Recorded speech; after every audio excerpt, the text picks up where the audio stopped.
Falcon Trader had a question in the Discord talking about tuning the main indicator down to really, really low time frames, like 1 minute or less.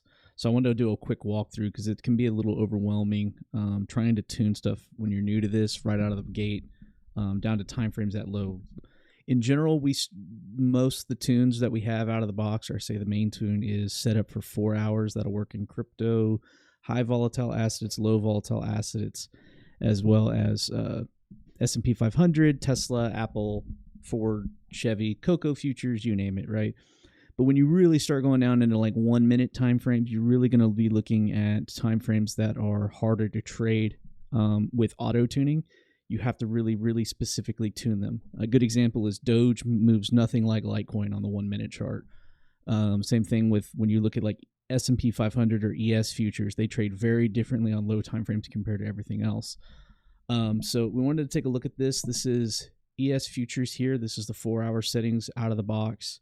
And we're going to drop it down to 1 hour, or that's 2 hour. You can see it adjusting. It automatically changes the automatic tunes based on your time interval.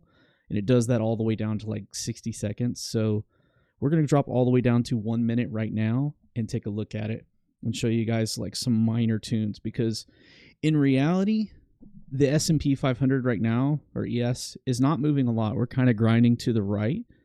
But if you want to trade the actual intraday chop and you want to get something more than like these red and green colors, we can take a look at this little pump here, and I can show you guys how to do the initial tuning. So you see your main indicator on the top left, hit the little cog or the little shape right there, and then you can move over it to the side, and you're going to want to focus on these two. We have a linear tune and an exponential tune, and that's fully described on the Wikipedia page. It kind of explains it a little better, but I'm going to keep this short.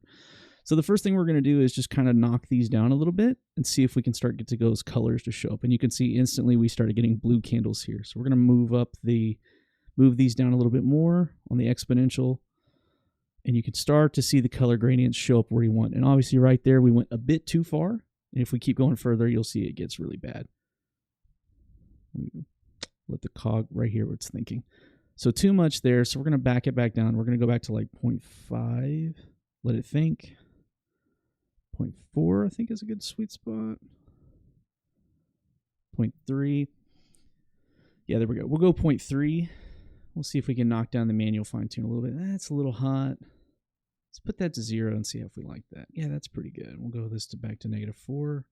That's pretty good color. So that's 1 minute tuning real quick out of the box for S&P 500. You can get some blue color rotations. These aren't really heavy moves right now, so you're not going to see pinks and purples and whites and stuff like that, but that gives you a general idea. We can go look at Apple real quick because this was also brought up by Falcon Trader. So with the same settings on 1 minute, they're doing pretty decent. If we go back to the original 0 though, we can take a look at what this looks like. So you're starting to see some more volatility here, so that's why out of the box 0 tunings, you can see some of the colors doing a little bit better here, all the way down to like orange, then rotating back up. But depending on how you trade and what you want to trade, etc., set the tunes how you like. Some people love these things fully ramped up. Some people want very little colors. It just all depends. So definitely just play with these out of the box. Use your little mouse wheel and see what really works for you. If when in doubt, go down here to your defaults and hit reset settings. So we'll see this. I want to say I'm a low time frame scalper. Let's kick this up a little bit. We'll do the same thing on Apple. Don't need much to really get the color going. We can try a little bit here. Another thing some of the traders do, they'll really increase this one down and then they'll increase the linear. So you can get kind of a change.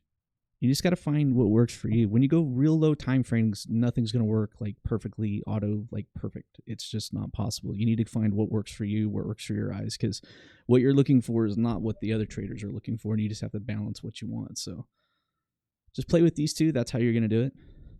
And then when we look at NQ futures, in reality right now, it's just kind of chopping, right? It's not doing much. We're getting a little bit of blue here. But say, like I said, I'm a low time frame DJ. I want to kick this back up. We'll drop that down a little bit, see if that's the colors we're looking for. Let's go way too far and see what it looks like, right? That's way too far. We don't like that, right? It's just orange and blues. So we'll back it back. You can see it right there. That's pretty good. Play with that a little bit on the manual.